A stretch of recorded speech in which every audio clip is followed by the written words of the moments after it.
Alexander Hamilton, 1757 to 1804, delegate from New York, signer of the Constitution. Alexander Hamilton was born in 1757 on Nevis, a small island in the British West Indies. When he was 9 years old, his father moved the family to St. Croix in the Virgin Islands. Hamilton later became a clerk in a local import-export firm. Though still a teenager, he proved so talented that the owner left him in charge of the business during his absence. His brilliance was soon recognized by St. Croix's leading citizens. The local Presbyterian minister was so impressed by Hamilton's written account of a devastating hurricane that he shared it with other gentlemen. Those who read it raised money to send Hamilton to the North American colonies for an advanced education. In 1772, Hamilton arrived in New York with little more than letters of introduction from his benefactors. He attended King's College, later Columbia University, but never graduated, and was instead caught up in the revolutionary fervor brewing in the city. Hamilton was not yet 20, but he became a popular pamphleteer for the revolutionary cause, and then a captain for an artillery group. His bravery in battles impressed George Washington, who invited Hamilton to serve as his secretary and aide-de-camp. A close but sometimes stormy relationship developed between them. Eager to seek glory on the battlefield rather than sit in a tent writing letters, Hamilton took a command position under Lafayette at Yorktown in 1781, but returned to civilian life in November of that year. Hamilton decided to pursue a law career and quickly mastered what was needed to pass the bar.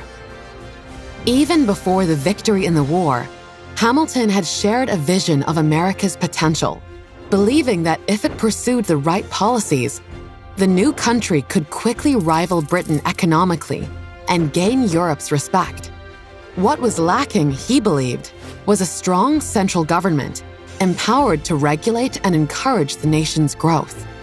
He was elected to the Continental Congress in 1781 and attended the Annapolis Convention 4 years later, where he called for a convention that would replace the Articles of Confederation with an energetic national government.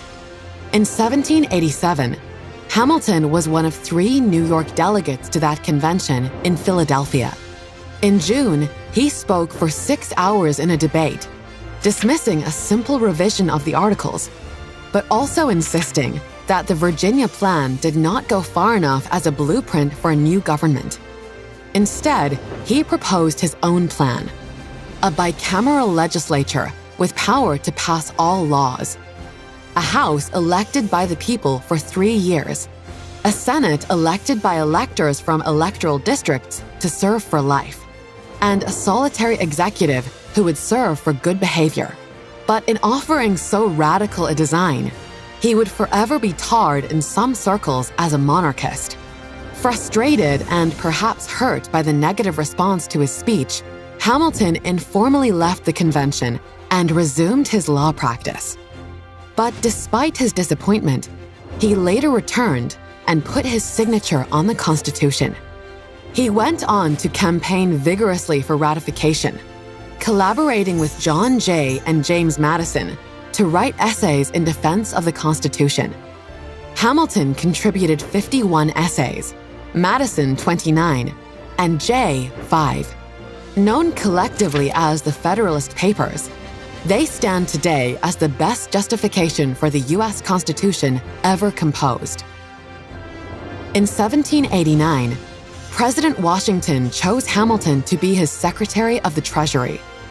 Hamilton produced a report on public credit, a virtual blueprint for putting the nation's finances on a solid footing. In further reports, he proposed the establishment of a national bank, the funding of the national debt, assumption of the war debts of the states, and the encouragement of manufacturing by the federal government. Together, these laid the groundwork for the country's rapid rise as a powerful industrial nation. But perhaps his most important achievement was his insistence that the Constitution be liberally and broadly interpreted rather than narrowly read.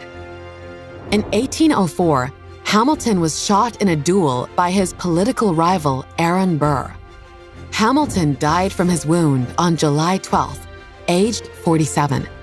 Thousands of people showed up for his funeral procession.